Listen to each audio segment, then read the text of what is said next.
Noah had to fully trust God. He didn't see rain, didn't have a clue what it was. Him and his wife, 3 sons, their wives, that's it. That was 8 people out of an entire civilization of people who trusted God to build a boat for a flood.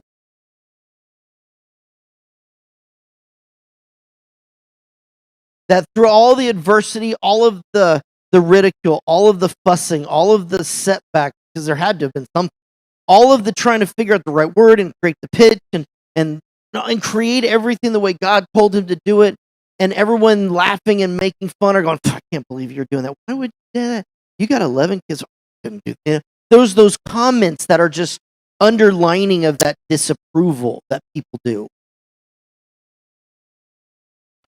But he trusted God beyond everything.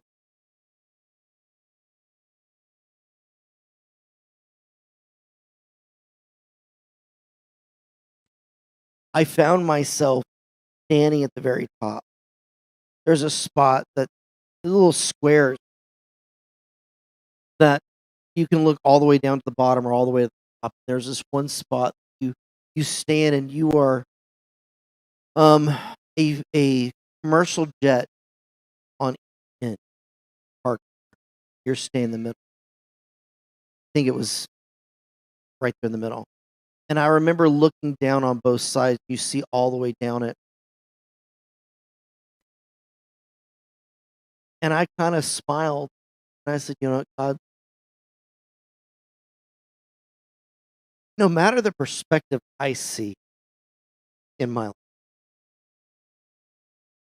the little trouble, the little difficult, the difficult but doable thing, the little, little, not fight, but little disagreements people have, the little things that rub you the wrong way. And God, my perspective is nothing. What he was able to perceive, going, listen, this world is completely chaotic, corrupted. I created it perfect where everybody got along. Everybody, there was, everybody, all the animals got along. The lions and the sheep hung out together. You know, they did Scrabble together, and they hung out well, and they did tetherball on the weekends, and they all got along. And then all of a sudden, sin enters into the world, and there's chaos and corruption and confusion, and the world kind of goes sideways and quickly in a handbasket, and all of this other world, the veil was ripped back, not the godly veil, but this other kingdom of Ephesians chapter 6, and it was completely flooded. The world went complete chaos.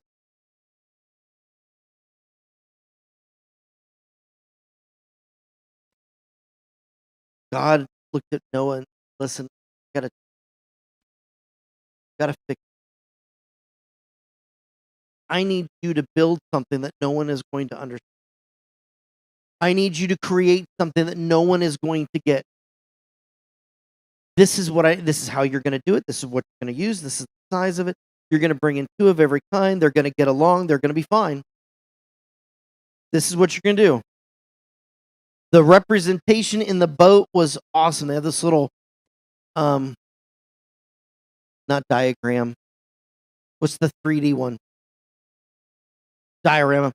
And you're looking at this whole cut section of it, and they got, you know, granted, this is all just what we think it could do, and they've got ways that the sunlight comes in, the way that fresh air goes through, how they collected water, and how they reused the dung of the animals for planters, and you're looking at this going, oh my goodness, how brilliant would that not have been? I mean, I'm a kid. I'm running going, what they do with all the poo? And Pastor John and Mom's like, but I want to know where, I got an idea. And I'm like, hey, can you just tell me? She's, I don't want to ruin the surprise. And you get down, you get there and you're looking going, that's brilliant. And you realize that it wasn't just something that God did for Noah. He's done things like this in each of your lives and in mine. That the people looked at me, "Ah, they're moving." Yeah. For me, it's like you're leaving everything you've ever trained for. Work for a church? You okay? You you need help? Kind of a thing. And when you told people that you love that you were moving to go to a church out of state, or well, a couple people out of country, and all of a sudden it's like you're quitting your job and you're doing this, yeah, because God told me to. And the scoffing and the ridicule you get, but you still trusted God beyond everything, and He has blessed you while